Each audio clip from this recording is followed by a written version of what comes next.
Nós vamos hoje estar trazendo uma abordagem da segunda parte de O Livro dos Médiuns. Nós trabalhamos na primeira parte com os capítulos de 1 a 4, e hoje nós estamos dando início, né, a essa segunda parte do livro. A segunda parte ela tem vários capítulos, e ela trata todos esses capítulos. Kardec intitulou na segunda parte de Manifestações Espíritas. Nós vamos falar hoje especificamente dos capítulos 1, 2 e 3. Então, você pode passar, Lina. O capítulo 1, ele trata da ação dos espíritos sobre a matéria. Nós trouxemos 3 capítulos, exatamente porque o segundo e o terceiro são capítulos assim bem curtos, né? O segundo vem trazer uma abordagem sobre as manifestações físicas, mesas girantes. Inclusive, Kardec diz que neste capítulo, que em um outro momento ele estaria retornando para poder fazer uma nova abordagem. O terceiro capítulo, ele trata das manifestações inteligentes, e aqui apenas para ilustrar que vai ser na sequência do próximo encontro. O quarto capítulo, ele trata da teoria das manifestações físicas. Então, nós iniciamos hoje a segunda parte do Livro dos Médiuns, que é intitulada Das Manifestações Espíritas, e iremos abordar os 3 primeiros capítulos. Pode passar, Lina. É interessante observar o quanto esse primeiro capítulo, Kardec faz uma abordagem do espírito, perispírito, e fala um pouco do corpo, mas a abordagem maior é do espírito. Quando nós vamos ao Livro dos Espíritos, na questão 23, Kardec indaga aos benfeitores: que definição se pode dar de espírito? E os benfeitores respondem: o princípio inteligente do universo. Quando nós pensamos em algo, há sempre uma ideia de que este pensamento é o nosso corpo, através do cérebro, que está a pensar. Mas nós vamos ver que é o pensamento um atributo, né, do espírito. É um atributo. Então, a gente pode, inclusive, pensar em uma outra questão de O Livro dos Espíritos, que é a questão 89A. O pensamento não é a própria alma que se transporta? Ou seja, de onde é que está saindo este pensamento?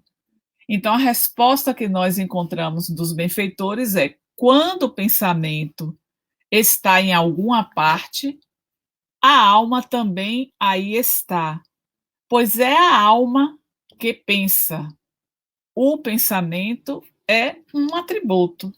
Então, é o que nós vemos, né, nessa abordagem desse primeiro capítulo da segunda parte.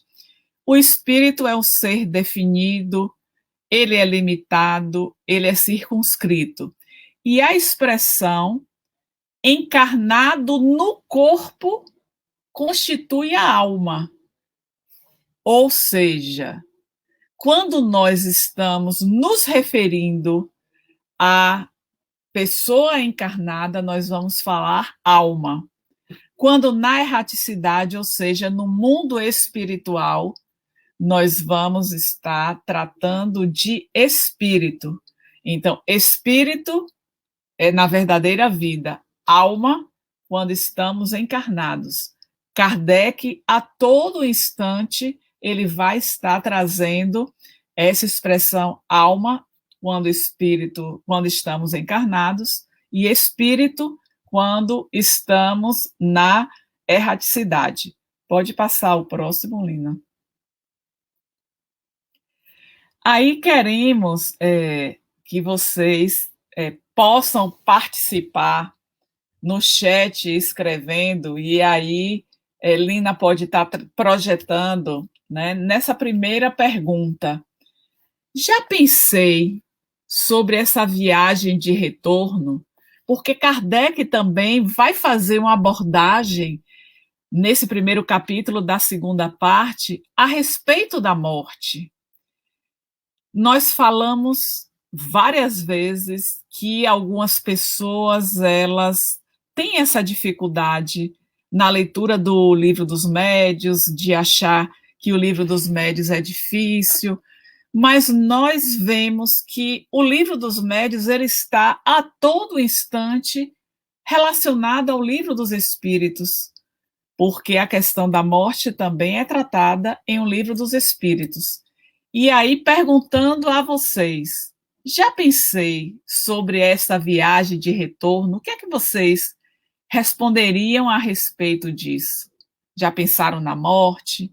Já pensaram como será essa chegada ao mundo espiritual?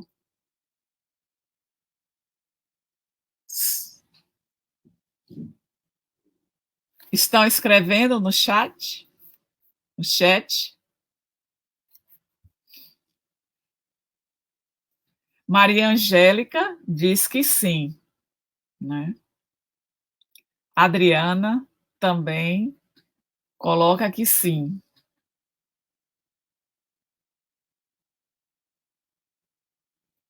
Tânia coloca que nunca pensou.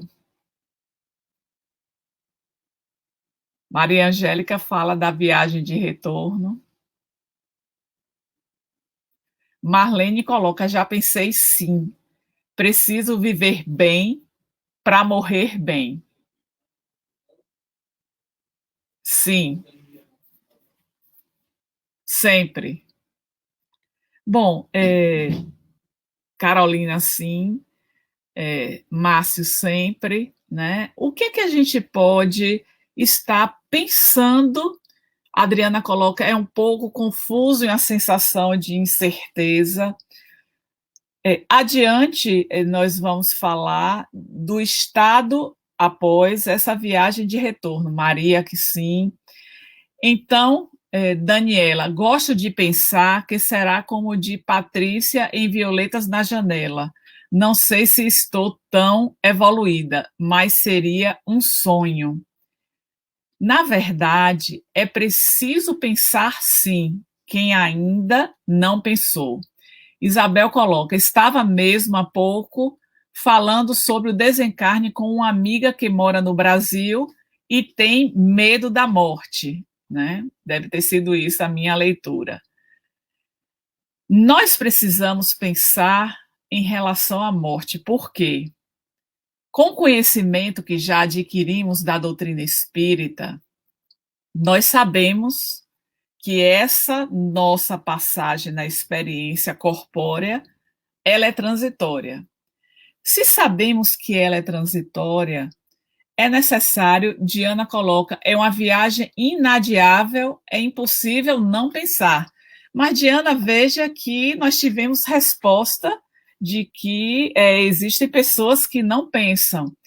E é nisso que nós temos medo de pensar. Não tenha não, Zilda. Não tenha medo de pensar na morte. É um assunto muito delicado para muitos. E para você, Rafael? Esse assunto é delicado? Pense sobre isso, né? Então, nós precisamos estar continuamente pensando naquilo que nós sabemos que é a certeza da vida, a morte. Um dia ela vai chegar. E a forma como nós chegaremos nessa viagem de retorno, ela será determinada pelas nossas construções. Então, nós precisamos estar. Deixa eu só colocar aqui, pronto. Nós precisamos estar buscando trabalhar enquanto existência corpórea, para que o nosso estado após esta viagem de retorno não seja de perturbação. Por que vamos falar de perturbação?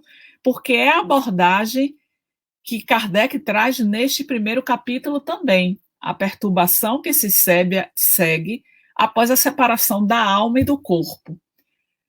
Quando nós estamos com os nossos pensamentos mais direcionados para a nossa verdadeira vida, isso significa que estamos trabalhando para a nossa viagem de retorno. Se temos a convicção de que essa experiência ela é transitória, qual é a bagagem de retorno que vamos levar na nossa viagem? Vamos levar o dinheiro, vamos levar o carro, vamos levar a casa, vamos levar as roupas. Por que eu estou inicialmente trazendo esses aspectos materiais? Não desconsiderando essa nossa busca, eu eventualmente faço uma abordagem a esse respeito. É importante a gente pensar na nossa moradia, sim. É importante nós pensarmos no alimento que vamos sentar à mesa para ter, sim. É importante pensar na roupa, sim. Mas isso não é o essencial. O essencial, aquilo que deveria ser o nosso foco, momentaneamente nós nos esquecemos, porque estamos preocupados com o nosso cotidiano, com os nossos afazeres, com o nosso ganho, com as nossas aquisições materiais. Não que não possamos pensar nelas, mas elas não podem ser as mais importantes. É preciso estar amadurecendo sobre esta nossa viagem. E amadurecer é pensar sobre ela. Hoje estamos vivos. E amanhã, se a morte bater a nossa porta, nos convidando a fazer essa viagem de retorno, qual será o nosso comportamento? Como chegaremos do lado de lá? Pensando nas coisas que eu deixei pela metade? Pensando naquilo que era a minha meta e que eu não alcancei? É necessário, todos os dias, estarmos, de alguma maneira, isso não é atrair a morte, isso é pensar naquilo que é a nossa realidade existencial. Porque a vida verdadeira não é a vida do corpo. Mesmo porque nós sabemos que este corpo é uma máquina, é um instrumento. Rejane coloca, tenho receio de voltar sem ter evoluído. Rejane, nós voltaremos sempre com um patamar acima do que nós estamos agora. O espírito, ele não retrocede. Nós ganhamos sempre um patamar em elevação. Agora, nós podemos avançar muito mais em cada experiência. Diana coloca: durante muito tempo tive medo da morte por conta da dor que provocaria dos meus filhos e mãe. Hoje, o meu desejo de viver é para poder trabalhar na minha evolução.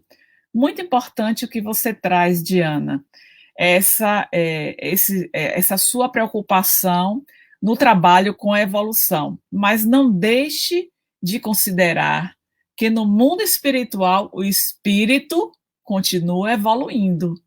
Então, aqui é esse trabalho que nós estamos desenvolvendo no nosso dia a dia. E aí a reflexão: como têm sido os meus dias durante a existência? O que tenho eu pensado quando eu estou desperto? Durante essa pandemia, qual tem sido o meu movimento, as minhas ações, as minhas reflexões, os meus pensamentos, porque tudo isso pode ser colaborativo ou pode ser prejudicial da forma como eu estou caracterizando a minha caminhada. E aí, um outro questionamento, que vai ser um questionamento para si mesmo: o que reflito sobre isso?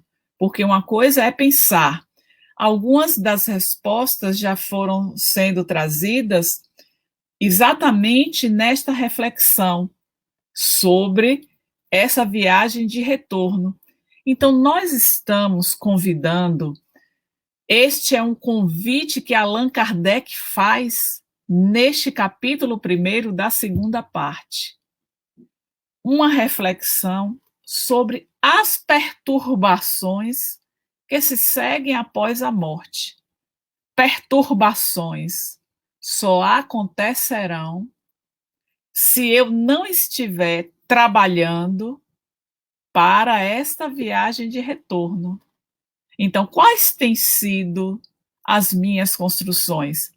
É necessário refletir sobre isso e procurar modificar, se através das reflexões eu me dou conta que ainda estou com um cotidiano muito intenso para as aquisições relativas à matéria. Cada um é que vai fazer este seu levantamento. Pode seguir, Lina. E aí vem Kardec exatamente falando deste espírito que, ao se desligar do corpo, no mundo espiritual, a depender do seu nível, ele vai estar em um estado de perturbação. Tudo confuso à sua volta. Eles veem o próprio corpo, e aí é aquela perturbação. Mas aquele é meu corpo, eu estou fora do corpo. Por que eu estou fora do corpo? É o estado de inconsciência, de que não compreende que já deixou aquele corpo, porque ele consegue se ver fora do corpo e vem essa perturbação. Se reconhecem e se sentem vivos. Por que isso acontece? Porque nós ainda estamos vinculados à matéria, a este corpo denso. Ainda não se processou o desligamento do espírito com o corpo. Nós sabemos, vamos fazer uma abordagem mais adiante, que está inclusive no próprio capítulo, sobre o perispírito, que é justamente este intermediário do espírito com o corpo. Quando o corpo morre, nós já falamos em exposições anteriores, nesse estudo da mediunidade. É preciso, para não se sentir vivo, que haja o desligamento do espírito com o corpo, que é esse corpo intermediário que nós chamamos de perispírito. Quando nós deixamos o corpo através da morte, não necessariamente acontece esse desligamento. Então, morrer é deixar o corpo físico, desencarnar é desligar este fio que nos mantém ligados, espírito e corpo, que é este fio intermediário perispírito.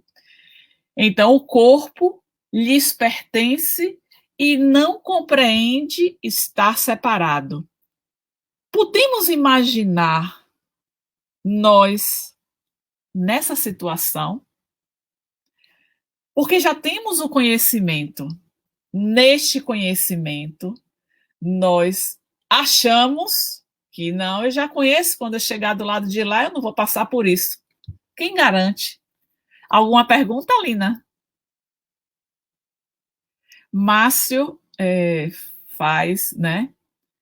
Um comentário. Seria razoável se fazer essa reflexão a respeito de como foi o meu dia em torno dos sonhos da noite seguinte. Entretanto, Márcio, tem pessoas que não se recordam daquilo que sonhou, porque o sono é uma oportunidade que nós temos de sair do nosso corpo para sentir esta realidade espiritual. É isso que Márcio coloca. Só que muitos deitam e acordam e não trazem a lembrança. Isso é uma característica, é uma peculiaridade, né? Isso é individual. Mas alguns trazem recordações, e muitas vezes nessas recordações são momentos de aflição, são momentos de dores.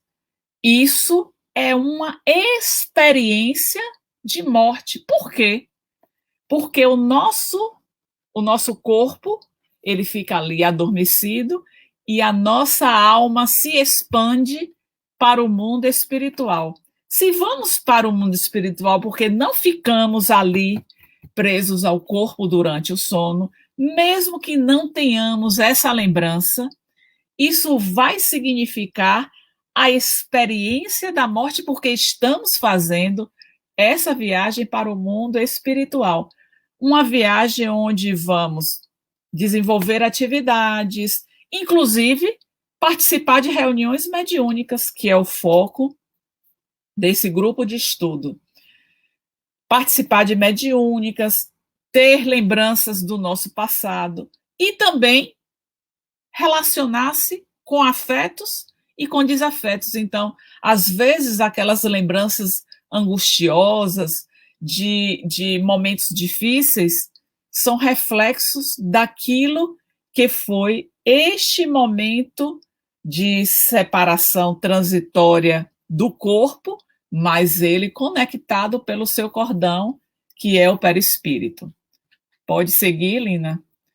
Marlene, o livro Céu e Inferno é uma ótima reflexão diante dos relatos. Bem lembrado, porque nós temos, né, a primeira parte do livro, que trata, né, de uma série de considerações, inclusive, né, desse próprio mundo espiritual, de provas, de expiações, do que acontece.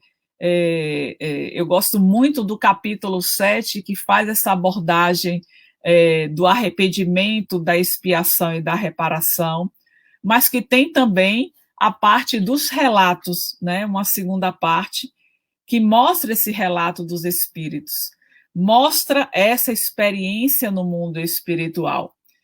Diana coloca, até os que já têm grande consciência de que o corpo é transitório, tem essa perturbação ao desencarnar? Sim, Diana, excelente a sua pergunta, porque o fato de ter o conhecimento não garante aquilo que foram as nossas construções. Então, Allan Kardec, com este capítulo, ele nos faz um convite ao trabalho. É necessário nós colocarmos as nossas mãos para o trabalho, a nossa mente sair da ociosidade, sair dos pensamentos que não constroem, sair daqueles ataques que fazemos ao outro que nos provocou algum dissabor, ao outro que a gente acha que é culpado por estarmos nessa condição. Enfim, nós precisamos estar reformulando a nossa caminhada. O conhecimento, ele é importante, mas ele só não é suficiente, porque nós precisamos de ações concretas para reduzir esta possibilidade de perturbação que se segue após a separação da alma com o corpo, né? Pode passar esse slide, Lina. Passado a perturbação, quanto tempo nós levaremos em perturbação ou não teremos perturbação? Isso é algo que nós não podemos precisar. Eu sempre faço uma colocação a respeito da nossa visão daqui para o mundo espiritual. Não temos como precisar, a não ser dos livros que nos mostram um pouco desta realidade.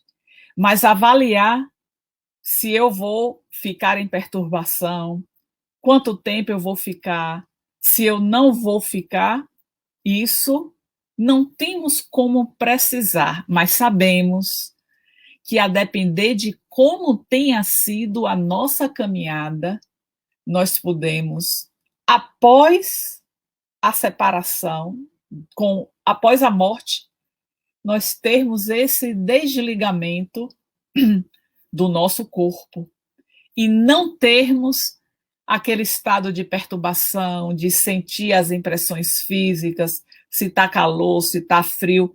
Quantos relatos nós vemos, inclusive no Livro dos Espíritos, na parte segunda, que trata do mundo espírita, que faz uma abordagem sobre a perturbação da alma após a morte, né? Então, essa perturbação, muitas vezes, o estado de perturbação é tal que o espírito, ele sente os vermes corroerem. Olha que sensação. Podemos lembrar dos suicidas.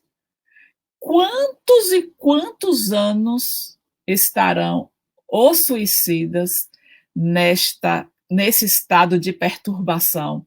No tempo que eles ficam revivendo a sua morte.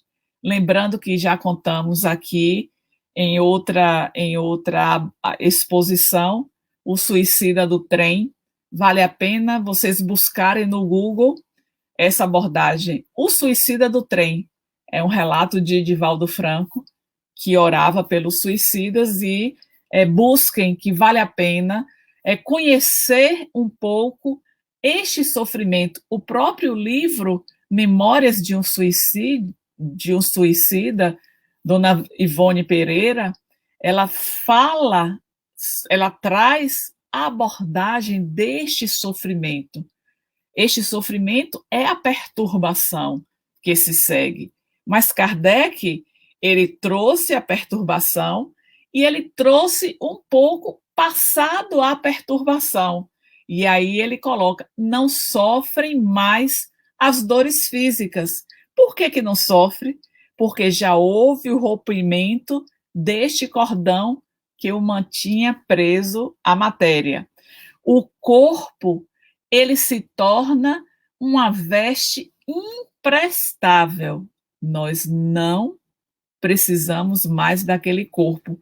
Ainda no estado de perturbação, nós nos recordamos daqueles que têm os vícios do fumo, do álcool, e que procuram pessoas, né, nós encarnados, que fazemos uso desses vícios para podermos estar, para que eles possam estar ainda satisfazendo essas necessidades.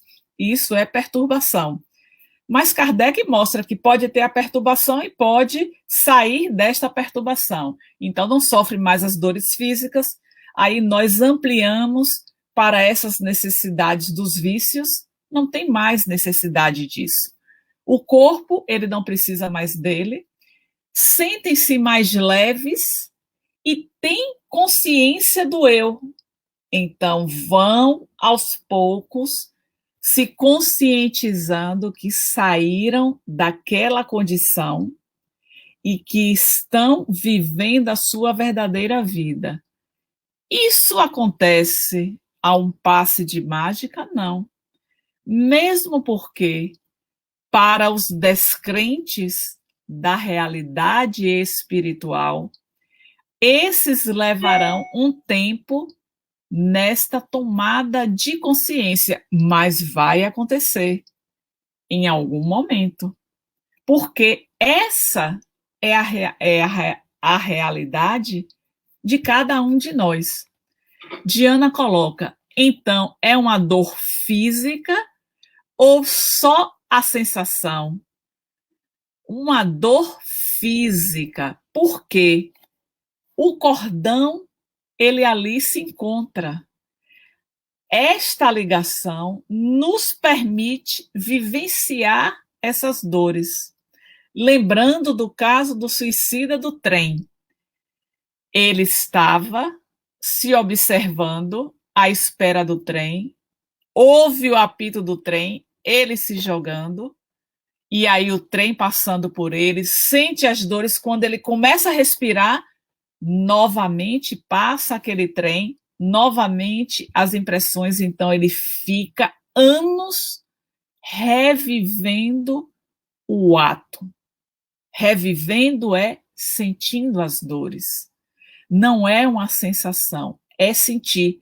Porque este cordão, ele mantém preso ao corpo o estado de perturbação.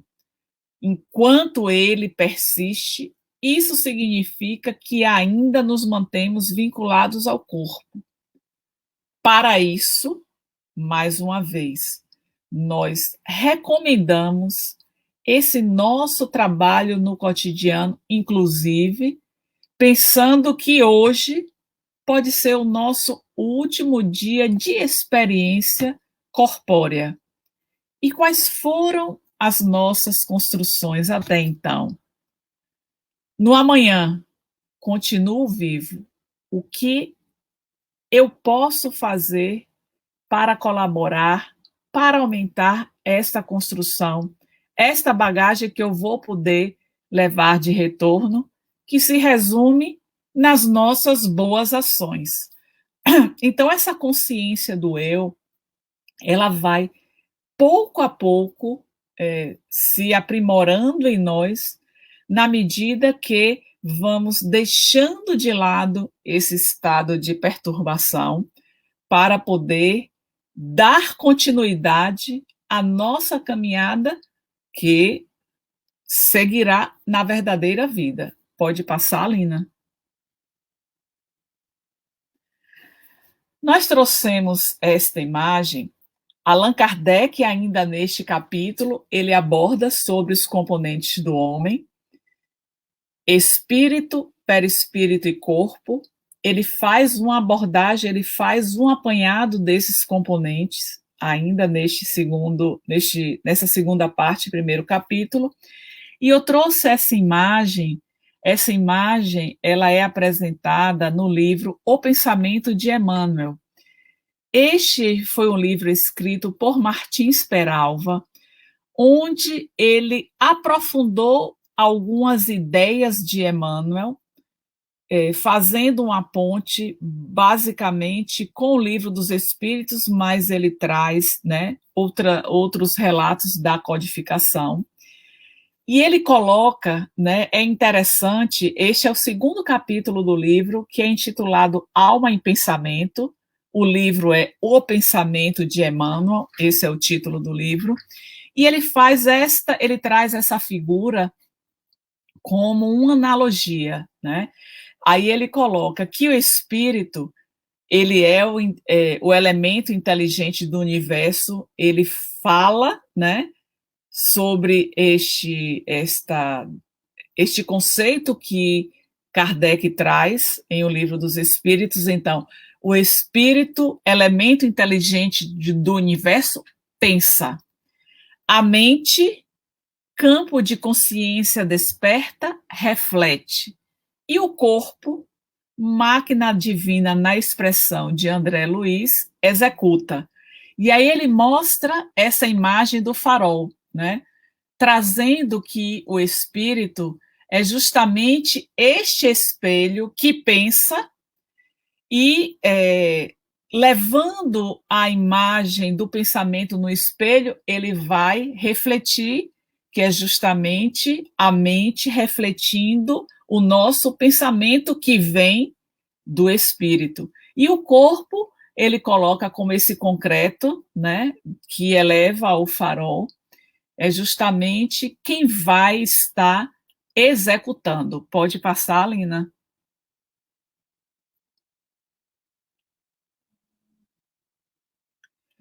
E aí, Kardec, né, ele vai fazer uma abordagem maior neste capítulo a respeito do perispírito, né?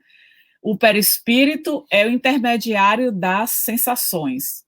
Como é que funciona este intermediário? O espírito pensa. Então, o espírito, lembrando a imagem do farol, vai refletir o seu pensamento com através do perispírito e chega até o corpo físico. Então, seria este fio que vai receber o pensamento do espírito e transmitir para o corpo físico. É exatamente este intermediário. Quando essas informações chegam ao nosso corpo, o que é que o corpo vai fazer? Ele vai executar as ordens. Só que nós vamos receber as informações e podemos executar ou não. Digamos, estamos em um local de muito frio, de gelo. Eu posso receber uma informação de ficar muito tempo no gelo. Só que eu vou pensar, bom, se eu ficar muito tempo no gelo, eu posso me resfriar, eu posso adoecer. Então, nem tudo de informação que chega até o meu corpo eu vou estar executando. Aí é que vem a nossa capacidade de discernimento, de escolha por que caminho eu deverei seguir. Quanto mais conectado eu estiver com a minha centelha, com a minha alma, eu vou estar buscando os caminhos do bem, do amor, do progresso, porque esta deve ser a nossa diretriz. Trazendo mais uma vez a analogia, a sede do pensamento, espírito. O espírito pensa, vai refletir este pensamento naquele espelho, e este reflexo vai conduzir as informações através do perispírito, como está fio elétrico condutor, que, recebendo a informação, vai transmitir para o nosso corpo. E aí nós vamos estar processando através das nossas ações. Se, por exemplo, eu recebo uma informação para poder tocar a minha mão na panela quente, eu sei que se eu tocar eu vou me queimar, mas eu posso estar desconectada. Quando isso acontece, quando eu recebo informações destes desafetos que querem me prejudicar, e na sintonia com eles, eu termino seguindo. Foi um exemplo de colocar a mão no fogo, mas nós sabemos o quanto essas ideias que chegam vão estar refletindo em nós ideias que iremos acolher ou não. Pode seguir, Lina.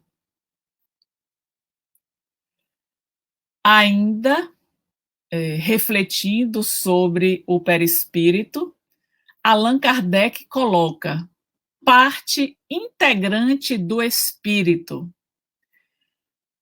Allan Kardec, neste capítulo, ele nos informa que, no mundo espiritual, nós temos sempre a ideia de que, quando um espírito ele se apresenta numa reunião mediúnica, aqueles que são médios que conseguem ver o espírito, veem o espírito com uma forma humana.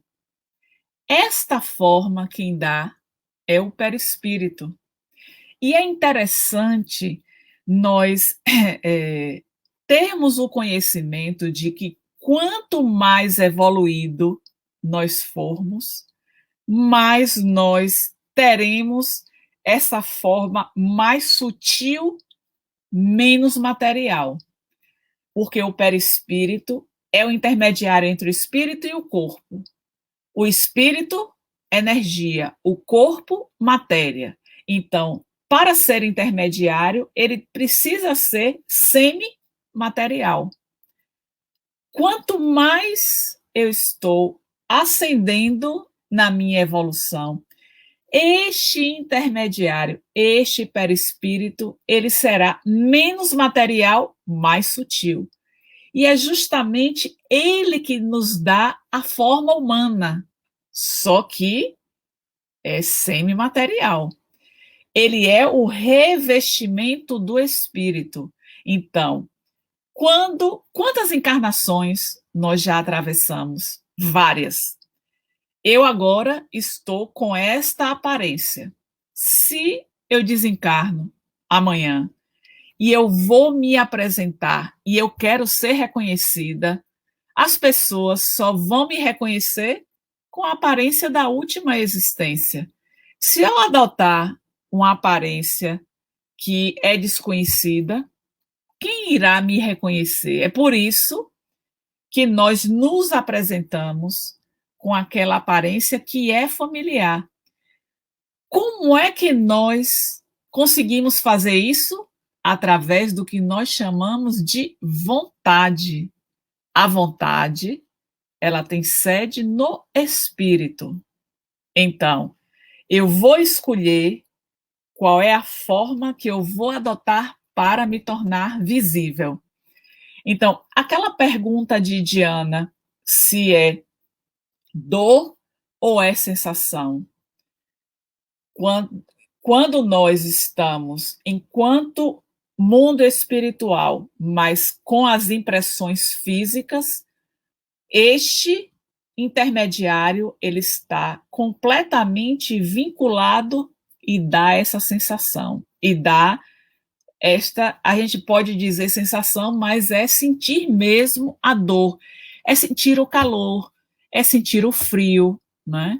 Então, são essas informações que parece que a gente está dando uma aula, né, de espírito, perispírito, mas é o capítulo, eu acho assim interessante o quanto Allan Kardec ele começou no Livro dos Espíritos, mas ele dá continuidade a essas informações no Livro dos Médiuns. O que ele quer dizer com isso? Que nós precisamos aprender um pouco mais a respeito dessas informações. A alma nunca está desligada do seu perispírito, foi tudo isso que nós falamos, da experiência no mundo espiritual deste revestimento, a forma nós abordamos, e algo que Kardec traz. O conhecimento do perispírito é a chave, até hoje, de muitos problemas não explicados. Que problemas seriam esses? Aí vamos pensar em alguns processos de adoecimento. Quantas e quantas doenças elas chegam, doenças raras, doenças que nós não sabemos a origem. E se aprofundarmos um pouco mais esta questão do corpo físico, nós vamos nos dar conta de que o perispírito ele guarda as informações que tivemos de vidas pregressas, onde nós não cuidamos bem do nosso corpo, gerando lesões nele, e essas lesões elas vão se manifestar posteriormente, gerando os processos de adoecimento. Então, é nele, perispírito, intermediário entre o corpo e o espírito, que nós teremos estas informações. É como se fosse o chip, né? O chip que guarda as informações daquilo que fizemos anteriormente e que prejudicamos, ocasionando aquela lesão. Sanada aquela lesão, ele, com a sua plasticidade, tem a capacidade de se reorganizar e retirar aquela marca que ali ficou impregnada. Eu acho fantástico o estudo do perispírito. Nós temos obras que tratam a respeito do perispírito, como também isso que Kardec coloca. O conhecimento do perispírito é a chave, até hoje, de muitos problemas não explicados. Quando foi que Kardec falou isso? Há 2 séculos atrás. Século XXI, o que nós estamos vivendo, quantas e quantas informações nós ainda não temos. Lembrando do livro, né, Missionários da Luz, terceiro livro de André Luiz, da sua vasta obra, onde ele traz informações, inclusive do perispírito, que podem estar já, né, pensando no século passado, ou século XX, mais ou menos no meado do século, com informações que o mundo espiritual já vinha sinalizando para nós a respeito deste corpo intermediário e do quanto nós precisamos, né, trabalhar essas nossas energias para a organização deste intermediário. Tem uma obra mesmo que é intitulada Perispírito. É uma obra densa, né? Eu não me recordo a autoria, né? Eu não sei se está aqui de fácil acesso para poder mostrar. Não está. O meu não está para poder, mas eu posso depois buscar esta informação. Não está de fácil acesso para poder mostrar aqui, mas é uma obra com esse título, né? Perispírito, e é uma obra densa, que vale a pena mergulhar para conhecer um pouco mais. Nas obras de André Luiz, nós temos em diversos momentos. O Livro dos Espíritos trata desse intermediário, né?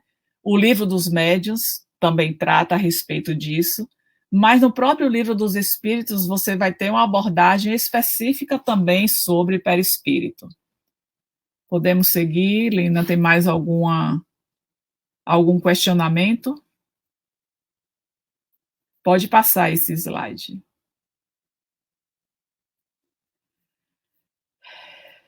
Quase finalizando, né, este capítulo primeiro da parte segunda, Allan Kardec coloca que o espírito ele precisa da matéria para atuar sobre a matéria. Lembrando que o começo do Livro dos Médiuns, Kardec ele queria provar a existência do espírito. Então, esta comprovação, lembrando do nosso primeiro dia de estudo a espíritos, e era justamente ele tentando trazer os fatos que mostravam a presença de uma força inteligente que ocasionava aqueles movimentos, que foi justamente através do estudo das mesas girantes que Kardec passou a observar esses fenômenos, e como ele vai tratar da comunicação do espírito conosco, ele coloca que para que haja esse processo da comunicação é necessária a matéria, ou seja, é necessário o intermediário. Quem é o intermediário? São os médios. Pode passar, Lina.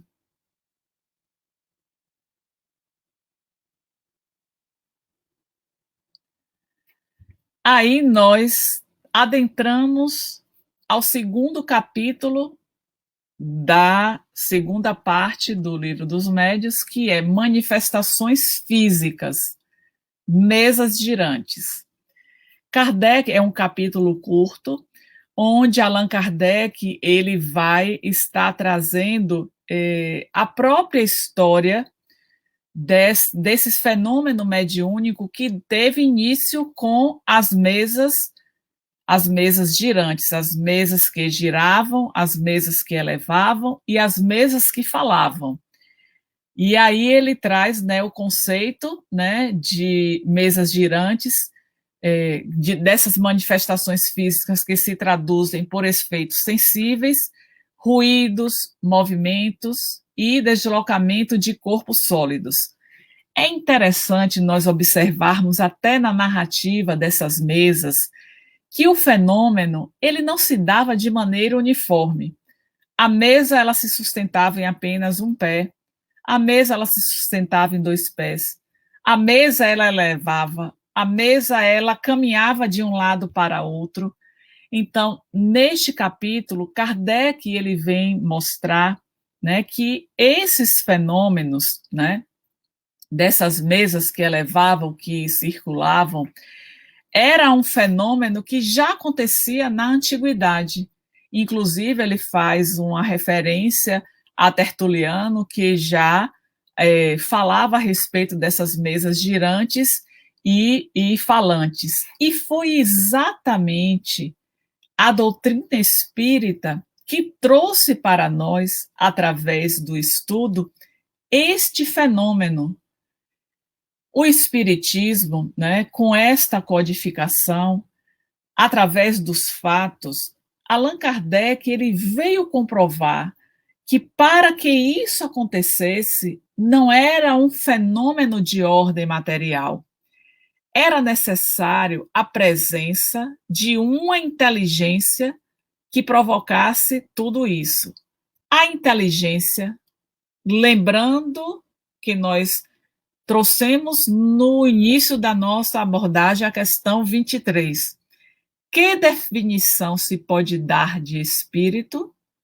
Qual foi a resposta? Princípio inteligente do universo.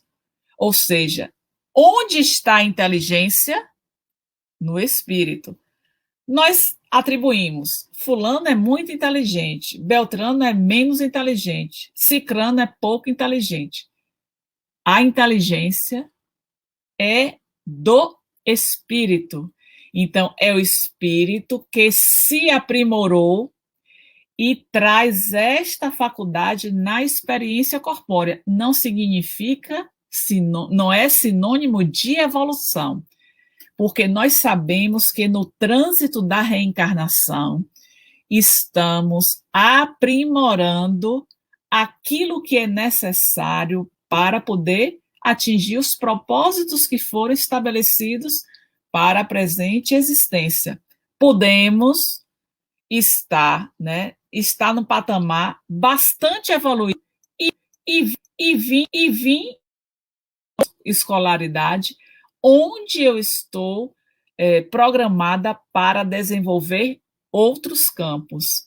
Então, não vamos associar a inteligência à evolução, mas foi através da doutrina espírita, através de Allan Kardec e do estudo dos fenômenos, conforme nós falamos, que deu início através destas mesas, ele ouviu falar das mesas que se movimentavam, e a partir daí ele foi cuidadosamente estudar e perceber que por trás disso, desta ação física, porque uma mesa que se levanta, uma mesa que caminha, uma mesa que tem movimentos circulares, é um fenômeno físico, mas que foi desencadeado por uma força inteligente.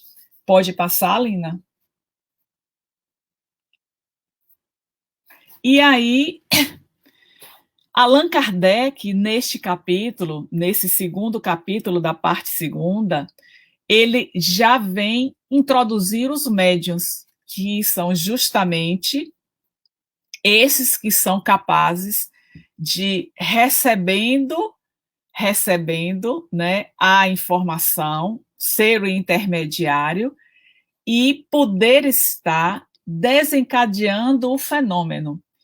E aí, quando ele estava estudando esse fenômeno das mesas que giravam, que se elevavam, das pancadas na mesa, porque também ele faz uma abordagem mais tímida, dizendo que depois fará uma abordagem maior, mais adiante, mas estudando esses fenômenos das pancadas na mesa, ele disse que era preciso observar, na variação do tempo, a força mediúnica, ou seja, a presença daquele médium que estaria provocando o fenômeno. E aí ele traz a recomendação, né, para os médiuns: o recolhimento, o absoluto silêncio e, acima de tudo, a paciência.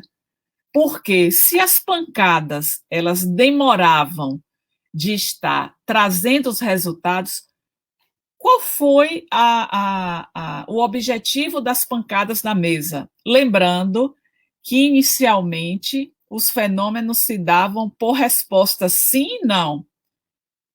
Se a resposta for sim, uma pancada. Se a resposta for não, duas pancadas. Então, o começo dessas pancadas não foi com o alfabeto, mas adiante isso evoluiu. Então, muitas vezes, né, poderia pairar no ambiente dos estudos, porque Kardec, inclusive, nesse capítulo, ele responde pela veracidade dos médios que se colocaram à disposição para esse estudo, né, e que muitas vezes essas pancadas ela poderia acontecer de maneira rápida, demorar meia hora, demorar uma hora, que é justamente esse tempo que nós colocamos aí, mas que não houvesse essa preocupação, e sim o que ele coloca com a palavra prescrição, que era justamente o médium ele se recolher para o trabalho, e aí nós vamos atualizar do século XIX para o século XXI, o quão importante é este recolhimento para o bom exercício durante o desenvolvimento das atividades mediúnicas, o quanto é necessário esse absoluto silêncio, mas nós estamos falando aqui do nosso silêncio interior, para poder estar mais apto a captar essas mensagens que provêm da espiritualidade, e a paciência no sentido de estar aguardando o momento que iria chegar as pancadas na mesa. Mas nós também podemos estar atualizando para os trabalhos que nós desenvolvemos relativos à mediunidade. Muitas vezes, né, nós não nos colocamos à disposição para o estudo, para o aprimoramento interior, para esse desenvolvimento moral, que é uma diretriz para todo aquele que se dedica a um trabalho mediúnico. Então, tudo isso são elementos que, naquela época, eram necessários para a redução deste tempo para as pancadas na mesa. Mas ele coloca ali bem claro a força mediúnica. Que força mediúnica é essa? É justamente essa junção dos recursos, né, dessa prescrição que ele trazia e do trabalho que cada um se coloca à disposição para o desenvolvimento das atividades. Então, é mais ou menos isso que Allan Kardec ele traz, né, a respeito dessas considerações das mesas girantes, né, mesas girantes e mesas falantes, no capítulo 2. E aí pode seguir, que é o último capítulo do nosso estudo desta noite, é o capítulo 3º, é também um capítulo bem curto, que Allan Kardec coloca, onde ele vai, de fato, mostrar que as mesas, elas obedeciam a um comando, e as pancadas, elas começaram com sim, com não. Engraçado que nós vemos nesse capítulo 3º o relato de que um determinado navio, ele chegou numa cidade, salvo engano, na China, onde a tripulação, a gente sabe que no passado, antes do advento da doutrina espírita, esse fenômeno das pancadas na mesa eram utilizados pelas mais variadas pessoas, inclusive para obter respostas a respeito de questões da sua vida. Mas neste capítulo 3º, nesta história que Allan Kardec trata, nós encontramos essa mesma história em um exemplar da Revista Espírita, onde o navio ele parou em uma determinada cidade e a tripulação ela estava nesse movimento, né, das pancadas do alfabeto, já utilizando o alfabeto, e aí o espírito ele se manifesta falando que existia, salvo engano, o comandante deste navio que estava presente. Esse espírito havia, né, desencarnado há mais ou menos 2 anos e tinha uma dívida com este comandante. Ele dizia exatamente o valor da dívida e mandava, ele indicava a quem deveria procurar para poder saldar essa dívida. E o próprio comandante, ele não se recordava desse fato. Então, Kardec quis mostrar, justamente com esta experiência, que era uma força inteligente que provocava aquelas pancadas que estavam dando respostas às questões que eram levantadas. E se naquele ambiente o próprio comandante ele não se recordava desta dívida que o que desencarnou estava no momento da fala, sim, ele recordou. Então, quem poderia estar trazendo essa informação se não fosse essa força inteligente que se utilizava do médium? Isso é que a gente não pode desconsiderar, que para a atuação do espírito, aquele slide que nós mostramos anteriormente, o espírito ele precisa da matéria para a sua manifestação. Então, através das pancadas, fenômeno utilizado lá atrás, hoje, nós já evoluímos nesse sentido, onde nós temos nas reuniões mediúnicas comunicações que ultrapassaram o tempo, mostrando um método mais rápido para poder trazer essas informações que no passado não existiam, e que com isso, né, foi se aperfeiçoando, saiu das pancadas, né, trazendo essas revelações do mundo espiritual, e passou para lápis no pé da mesa, lápis que foi colocada na cesta, para mais adiante se descobrir que o próprio médium poderia, com a sua mão, ser o intérprete dessas revelações do mundo espiritual, através da psicografia. Então, nós temos, né, através do capítulo 2 e do capítulo 3, Allan Kardec trazendo para nós essa manifestação inicial da mediunidade, mas a todo instante, Allan Kardec demonstrando que existe esta força inteligente, que essa força inteligente, que é justamente o espírito, princípio inteligente do universo, que vai estar sendo o condutor destes fenômenos. Então, para hoje, eram estas as nossas considerações. Se houver mais alguma pergunta a respeito deste assunto que nós tratamos, lembrando que nós começamos a segunda parte, capítulo 1, capítulo 2 e capítulo 3, né? Fizemos a junção desses 3 capítulos, porque o 2 e o 3 eram capítulos bem curtos e que traziam, de fato, esta abordagem, né, do fenômeno inicial da mediunidade, mesas girantes, mesas falantes, até chegar à questão da cesta com o lápis, que produziam a escrita direta, mas que na evolução hoje nós temos a psicografia. Minha querida, que bom como sempre, né, esse banho aí de conhecimento, muito gostoso. Acho que todos aproveitaram bastante as informações dessa aula de hoje. E essa segunda parte vai ser bem gostosa, né? Bem dinâmica, bem cheia de... Marisa, porque é agora que a gente começa a adentrar, né, nos tipos de mediunidade.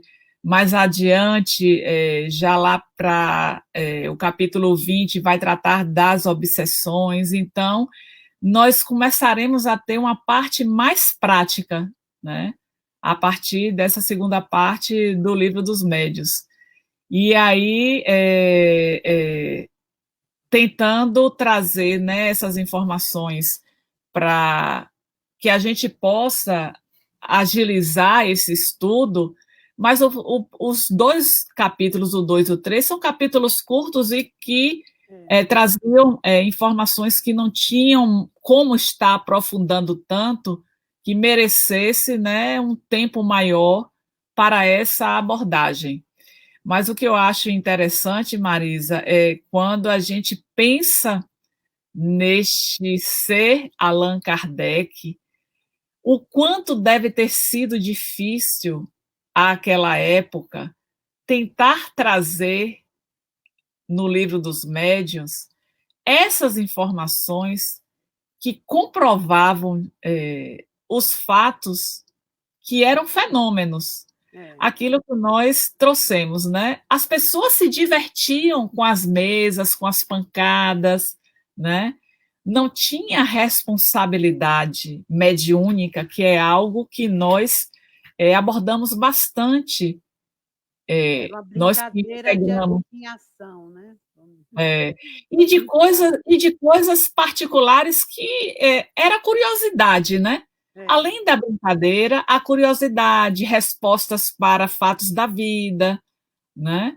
Então, pensar que começou assim e que 2 séculos depois, graças a ele, tudo quanto nós temos hoje, nós temos que agradecer a Allan Kardec. É claro que hoje nós temos outros espíritos, né? Manuel Filomeno de Miranda, ele nos traz, né, uma nova abordagem, mas que nós não podemos nos esquecer de quem foi que teve o trabalho de mostrar a mediunidade, o médio, os tipos de mediunidade, né? Quando a gente fala mesas girantes e mesas falantes, isso era necessário para aquele tempo. Por quê? Para chamar atenção. Para poder chamar atenção, né, Marisa? Porque senão não ia despertar o interesse para o estudo. E Allan Kardec, ele quando começou o estudo, esse fenômeno já existia e não era um fenômeno, né, que a gente vê no próprio relato da história da mediunidade. Desde os povos antigos já existia esse tipo de manifestação, né, dessas mesas que circulavam, né, dessas pancadas, das vozes que se ouviam, né? Quando nós vamos para a própria história, Allan Kardec ele coloca no primeiro capítulo do livro do Evangelho segundo o Espiritismo, Moisés, Jesus e Espiritismo, trazendo as 3 revelações. E o que foi Moisés antes de Cristo, né? Que trouxe os 10 mandamentos. Isso é fenômeno mediúnico. Moisés não escreveu ali os 10 mandamentos, ele recebeu da espiritualidade superior. Só que esses fenômenos, eles não tinham nome de mediunidade, que foi Allan Kardec que trouxe com a doutrina espírita. Mas isso não significa que eles não existiam. Aí Allan Kardec foi trazendo, através dos estudos que se iniciou com as mesas, né? Isso é um marco que a gente não pode esquecer. Com Allan Kardec, os estudos, eles tiveram, né, seu início através deste fenômeno. Ele ouviu falar, né, de um grande amigo, seu Richer, e a partir daí foram outras coisas acontecendo que dispararam o estudo, né? E aí nós tivemos a codificação. iniciando com o livro dos Espíritos. Dando toda essa organização do trabalho mediúnico. Isso, e aí eu observo, esse primeiro capítulo é interessante, que parece, quando a gente está lendo as perturbações após a morte, eu digo, gente, eu estou lendo o livro dos Espíritos aqui. Então, ele não fala da mesma forma, mas é como se a gente se reportasse àquela parte do livro dos Espíritos que faz essa abordagem sobre a perturbação após a morte, né? Maravilhoso, maravilhoso mesmo.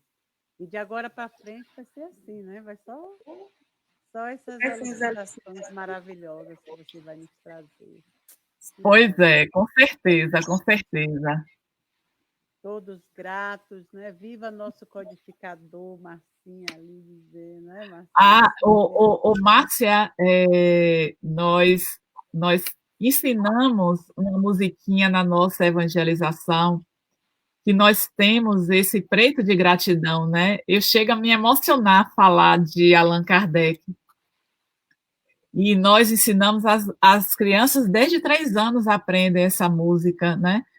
É um cânone que, inclusive, com os maiores, a gente divide a sala em 3 e eles vão fazendo o cânone e fica lindo. Ó Kardec,